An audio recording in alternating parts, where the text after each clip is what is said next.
तो हम पढ़ रहे थे, फिर से मुझे वही हेडिंग डालनी पड़ेगी जो अभी तक डाली थी कि आरबीआई द्वारा मौद्रिक या साख नियंत्रण के लिए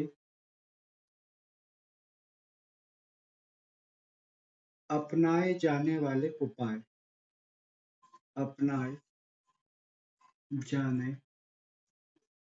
वाले उपाय। और इसके हमने दो पार्ट बनाए थे। एक तो था हमारे मात्रात्मक उपाय,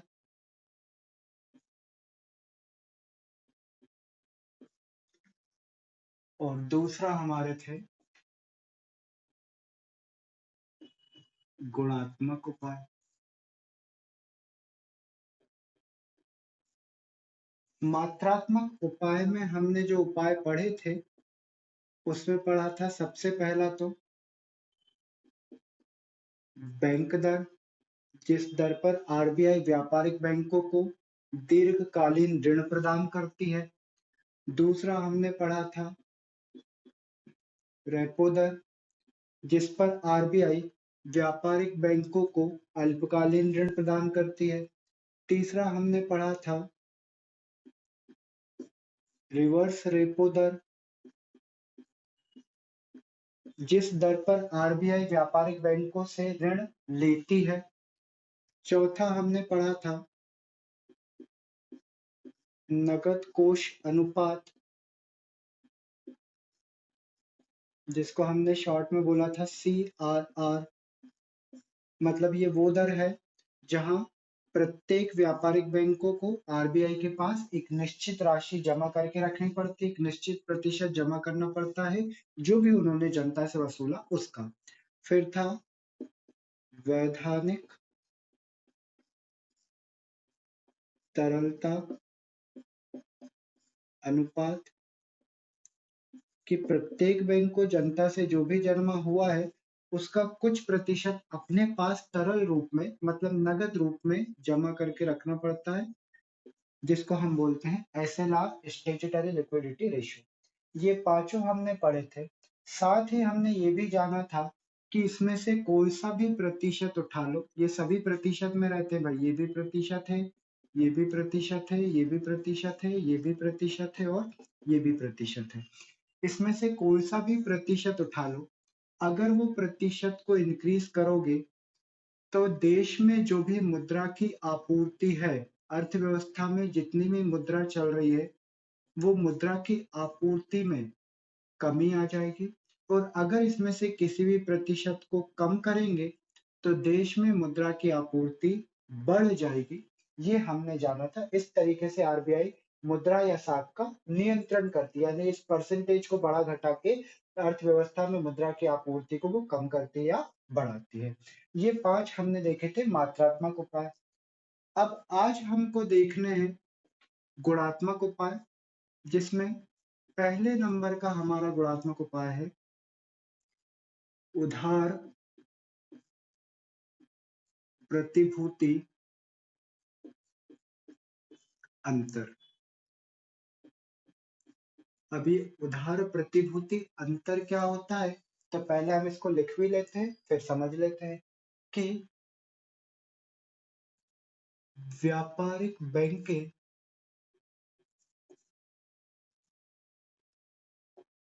व्यापारिक बैंक जनता से जमा प्रतिभूति के आधार पर उन्हें ऋण प्रदान करती है,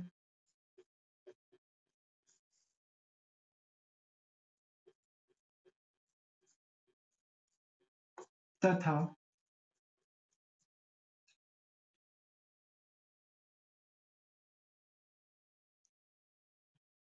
इस प्रतिभूति तथा नहीं तो लिखते हैं, तो इस प्रतिभूति के मूल्य एवं ऋण की राशि के अंतर के अंतर को ही उधार प्रतिभूति अंतर कहा जाता है। अब ये जो लिखा है, समझ तो अभी बिल्कुल नहीं आया होगा, पर अभी मैं आपको समझाऊंगा, तब बहुत आसानी से समझ में आ जाएगा। पहले तो पढ़ते हैं ये लिखा क्या है। चलो पढ़ेंगे बाद में, पहले देखते हैं ये है क्या। उधार प्रतिभूति अंतर क्या होता है कि यहाँ पर एक तरफ हम रखते हैं व्यापारिक बैंक और दूसरी तरफ हम रखते हैं आम जनता। अब क्या होगा भाई, अगर जनता को उधार चाहिए, मान लो मैं वो जनता हूं, मुझे पैसा बैंक से उधार चाहिए, तो क्या होगा भाई, बैंक मुझे ऐसे ही तो पैसा उधार देगी नहीं। बैंक क्या बोलेगी कि भैया तुम्हें उधार चाहिए, लोन दे देंगे हम, पर पहले आप कुछ गिरवी रखो, कुछ आप सिक्योरिटी रखो, तब हम आपको लोन देंगे। ऐसा कौन बोलती है, व्यापारिक बैंक। किससे, जनता से। तो जनता गई बैंक के पास उधार मांगने, बैंक ने कहा पहले कुछ सिक्योरिटी कुछ गिरवी रखो, तब हम आपको लोन देंगे, ऐसे ही लोन थोड़ी ना दे देंगे, कल को भाग गए आप तो हमारे पास कम से कम सिक्योरिटी तो हो वो बेचने को। तो क्या होगा, जनता यहाँ पर कुछ गिरवी रखेगी। मान लो मैं वो जनता हूं, मैंने यहाँ पर मेरा घर रख दिया। कितने लाख का है मेरा घर, 10 लाख रुपए का मेरा घर है। तो जो मेरा घर है रुपए 10 लाख का, वो मैंने बैंक के पास क्या रख दिया, गिरवी रख दिया कि लो भाई। अब घर कैसे गिरवी रख दिया, घर उठा के लेके गए और बैंक को दे दिया, ऐसा क्या, नहीं भाई। घर गिरवी रख दिया इसका मतलब घर के पेपर रख दिए, क्योंकि पेपर जिसके पास है घर का मालिक वही होता है। तो जनता ने मतलब मैंने अपना घर गिरवी रख दिया, मतलब अपने घर के पेपर जो कि 10 लाख रुपए मेरे घर की कीमत है, वो बैंक के पास रख दिया। अब ये जो मैंने 10 लाख रुपए के पेपर बैंक के पास गिरवी बतौर सिक्योरिटी रखी, इस सिक्योरिटी को ही कहा जाता है प्रतिभूति। प्रतिभूति मतलब क्या है, ये वो सिक्योरिटी है जो मैंने बैंक के पास जमा रखी, घर की सिक्योरिटी। सिक्योरिटी को क्या बोलते हैं, प्रतिभूति। अब बैंक मुझे क्या दे सकती है, बदले में लोन दे सकती है। मतलब अब बैंक बदले में मुझे क्या देगी, ऋण देगी। अब जाहिर सी बात है, अगर मैंने 10 लाख का घर गिरवी रखा है, तो बैंक मुझे 10 लाख का लोन थोड़ी ना दे देगी। बैंक मुझे 10 लाख से थोड़ा कम लोन देगी। क्यों, वो इसलिए कम लोन देगी क्योंकि अगर घर 10 लाख में नहीं बिका, कम में बिका, तो व्यापारिक बैंक का पैसा तो डूब जाएगा। मान लो मैं हूं, मैंने घर 10 लाख का गिरवी रखा, तो बाद में लोन लेने के बाद मैंने 10 लाख का ही लोन ले लिया, तो 10 लाख का लोन लेने के बाद मैंने बैंक को पैसा नहीं चुकाया, तो बैंक क्या करेगी, घर बेच के वो पैसा वसूलेगी। तो जरूरी थोड़ी ना घर 10 लाख का बिके, अगर 10 से ज्यादा का बिका तो कोई दिक्कत नहीं, पर अगर घर 10 लाख से कम का बिका, तो व्यापारिक बैंक का तो नुकसान हो जाएगा कि 10 लाख का लोन दिया और घर 9 लाख 9.5 लाख का ही बिका, तो बैंक का नुकसान ना हो जाए, इसलिए बैंक 10 लाख की सिक्योरिटी पर 10 लाख का लोन नहीं बल्कि उससे कम का लोन देती है। तो मान लो बैंक ने मुझे लोन दिया कितने का, रुपए 8 लाख का। तो क्या हुआ भैया, मैंने प्रतिभूति रखी 10 लाख की, मतलब मेरे प्रतिभूति का मूल्य कितने रुपए है, 10 लाख रुपए। बदले में बैंक ने मुझे लोन दिया कितने का, 8 लाख रुपए का। तो 10 लाख की प्रतिभूति के बदले में बैंक ने मुझे 8 लाख का लोन दिया, तो 10 लाख और 8 लाख के बीच का डिफरेंस कितना हुआ, रुपए 2 लाख। तो ये जो 2 लाख का डिफरेंस है, इसी डिफरेंस को बोला जाता है उधार प्रतिभूति अंतर। अब देख लो, आप नाम में ही मीनिंग लगा है, उधार मतलब लोन, प्रतिभूति मतलब सिक्योरिटी, अंतर मतलब दोनों के बीच का डिफरेंस। तो उधार प्रतिभूति का अंतर क्या कहलाता है? उधार प्रतिभूति अंतर कहलाता है। अब हम मीनिंग भी पढ़ेंगे तो समझ आ जाएगा। व्यापारिक बैंक जनता से जमा प्रतिभूति मतलब सिक्योरिटी के आधार पर उन्हें ऋण प्रदान करती है। ये सिक्योरिटी के बेसिस पर, ये गिरवी के बेसिस पर ही, इसी के आधार पर जनता को लोन मिलेगा। तो इस प्रतिभूति के मूल्य, ये जो प्रतिभूति सिक्योरिटी उसका मूल्य एवं ऋण की राशि, ये है ऋण की राशि का अंतर ही क्या कहलाता है? उधार प्रतिभूति कहलाता है। तो प्रतिभूति, ऋण की राशि, इन दोनों के बीच के अंतर को ही क्या कहा जाता है? उधार प्रतिभूति अंतर कहा जाता है। ठीक, तो ये क्या है? गुणात्मक उपाय में पहला उधार प्रतिभूति अंतर। अब ये इसको आप परसेंट में भी निकाल सकते हो। कैसे? जैसे देखो, 10 लाख की गिरवी, 10 लाख की गिरवी, 8 लाख का लोन, 2 लाख का बैंक ने क्या रख लिया? मार्जिन रख लिया, अंतर रख लिया। तो 10 लाख का 2 लाख कितने परसेंट होगा? 10 लाख का 2 लाख होगा भाई 20%। सर आपने कैसे निकाला? सिंपल, ये जो अंतर है बटे में कर दो आपकी जो प्रतिभूति है उसकी राशि का, और गुणा में कर दो आप 100। तो क्या आ जाएगा? देखो, अंतर कितना है? 2 लाख का, प्रतिभूति कितने की है? 10 लाख की, गुणित में करो 100, एक जीरो से एक जीरो कट गया, और फिर बचा कितना? एक तो कुछ बचा नहीं, ये 20 बचा। 20 क्या आ गया? परसेंट। ये 20% को हम बोल सकते हैं उधार प्रतिभूति अंतर। तो या तो आप राशि में निकाल सकते हो, या फिर आप उसको प्रतिशत में भी निकाल सकते हो। प्रतिशत में निकालने के लिए क्या फॉर्मूला लगेगा वो मैंने यहाँ पे लिख दिया। एग्जाम में कभी ऐसा समझाने को नहीं आएगा कितने प्रतिशत है निकालो, पर कुछ लोग इसको प्रतिशत में लिखते हैं कि उधार प्रतिभूति अंतर 20%, 40%। तो वो मैंने आपको बता दिया। इस प्रतिशत से हमको ये समझ आ जाता है कि जैसे अगर बैंक ने बोला भैया हमारे यहाँ उधार प्रतिभूति अंतर 20% का चल रहा है, तो इसका मतलब मैं ये निकाल लूंगा कि मैं जितना भी जमा करूंगा सिक्योरिटी, उसका 20% बैंक अंतर रख लेगी और बाकी का 80% मुझे लोन देगी। अगर बैंक बोलती हमारे यहाँ भैया उधार प्रतिभूति अंतर 10% चल रहा है, तो इसका मतलब क्या हुआ कि मैंने सिक्योरिटी रखी 10 लाख की, तो बैंक 10 लाख का 10%, 1 लाख ये अंतर रख लेगी, और 1 लाख अंतर रखने के बाद 9 लाख मुझे लोन दे देगी। तो बैंकों में ये जो चलता है वो प्रतिशत चलता है। तो इसलिए मैंने आपको प्रतिशत भी निकाल के बता दिया कि प्रतिशत कैसे निकालते हैं। तो इसके दम पे मुझे ये पता चल जाता है प्रतिशत बताने पर कि अगर मैं कोई सिक्योरिटी बैंक को जमा कर रहा हूं तो उसका कितना प्रतिशत बैंक काट लेगी। सीधा सा ये जो अंतर है वो प्रतिशत में आया, उसका मतलब क्या हुआ कि बैंक कितना प्रतिशत काट कर मुझे लोन देगी।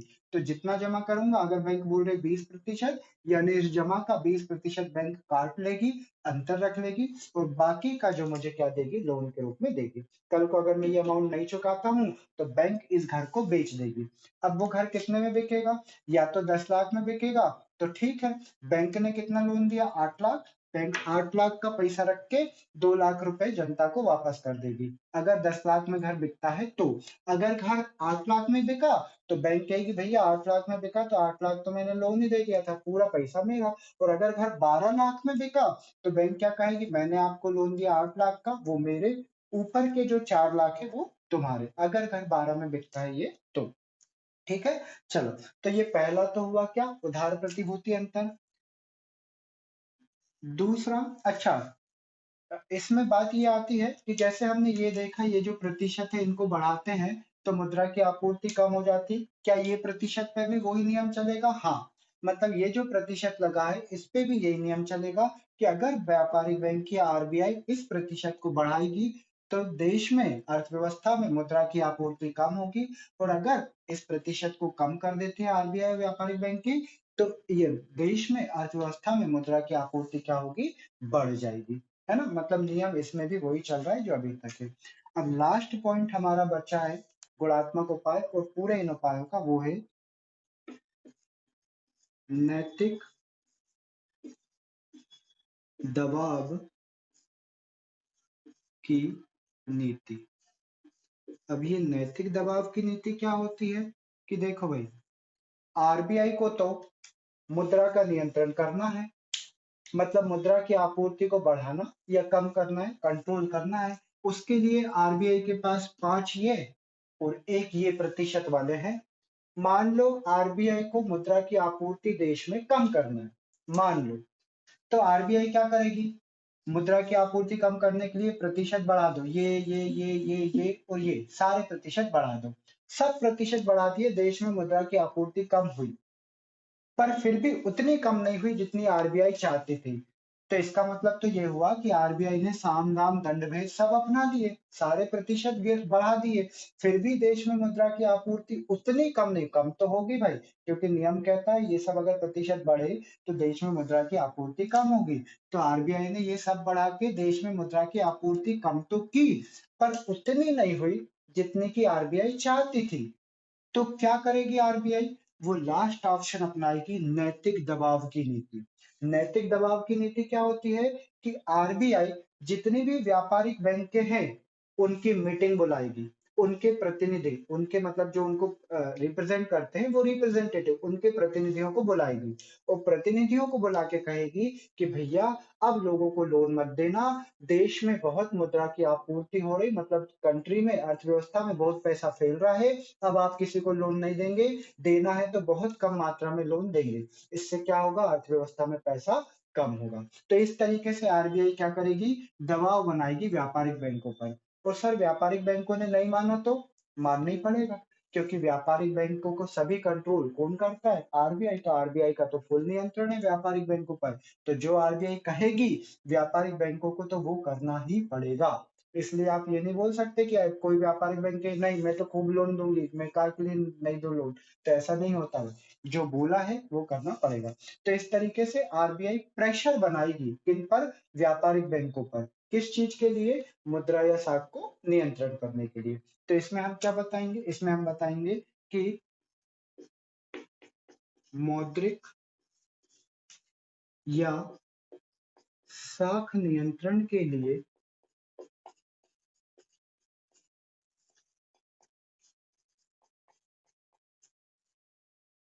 आरबीआई नैतिक दबाव मतलब प्रेशर की नीति अपनाती है,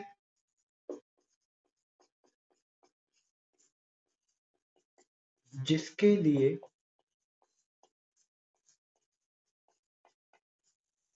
आरबीआई समय समय पर